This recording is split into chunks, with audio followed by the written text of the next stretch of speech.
Senator Tom Cotton. He's joining us from Capitol Hill. He's a member of the Armed Services Committee, the Intelligence Committee. Senator Cotton, you served in Iraq. You're a veteran of the Iraq War. What's your reaction to this decision today, the announcement by the White House? Good afternoon, Wolf. It's good to be on with you. I did hear President Obama's spokesman in that clip talking about combat troops versus non-combat operations. I have to say I'm mystified. It sounds like he's describing something out of a George Orwell novel. We clearly have troops on the ground who are fighting in close quarters with our enemy, the Islamic State. Just last week, we lost a very brave and highly decorated soldier, Master Sergeant Josh Wheeler. I think we should all recognize that any time troops are in close combat with their adversary, they're engaged in combat. More broadly, this is probably something that's long overdue in Syria. Now, the White House is apparently trying to play down the number, saying it's going to be less than 50. I don't want to comment on troop levels or deployments because of the sensitivity of operational security.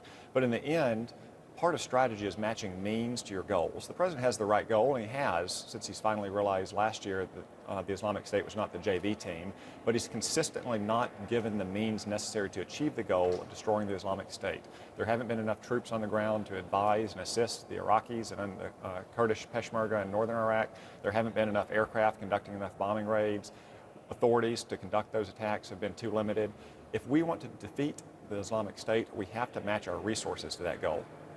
So what I hear you saying, Senator, is what the president is authorizing today is a step in the right direction, albeit from your perspective, a limited step. You want a whole lot more. You want more combat troops on the ground in Syria, helping the Kurdish fighters, helping the moderate Syrian rebels get the job done against ISIS.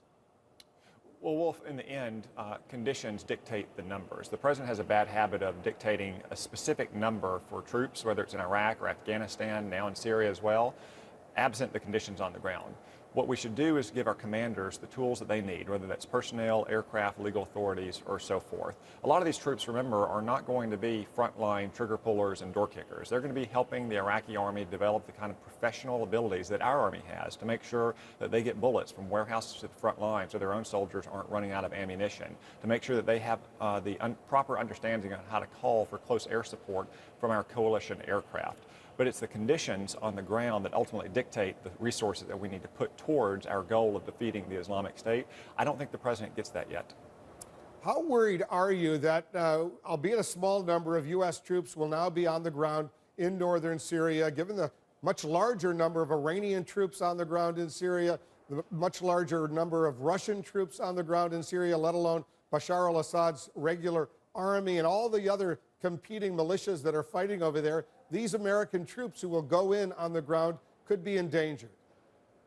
Well, Wolf, anytime we send troops into harm's way, I always am concerned about their safety. That said, I'm also very confident that our military chain of command has fully assessed the situation and wouldn't be sending these troops in unless they thought they could accomplish their mission with an acceptable level of risk. And remember, these are some of our most highly trained and decorated soldiers over the last 15 years. I'm fully confident that they can perform their mission, but we have to recognize that there is risk. That's what it means whenever you send troops downrange and the possibility that they may face close quarters combat. We shouldn't be engaged in word games here in Washington, D.C. about what is and is not combat. But you also raise another important point. In the end, we can't defeat the Islamic State unless we also remove Bashar al-Assad from power. Assad is to the Islamic State what oxygen is to fire. He helped give them their reason to exist. And because President Obama has consistently appeased and conciliated with Iran and now Russia, we are undermining the very goal that he set for himself in defeating the Islamic State. Senator Cotton, thanks very much for joining us. Thanks, Wolf. Up next.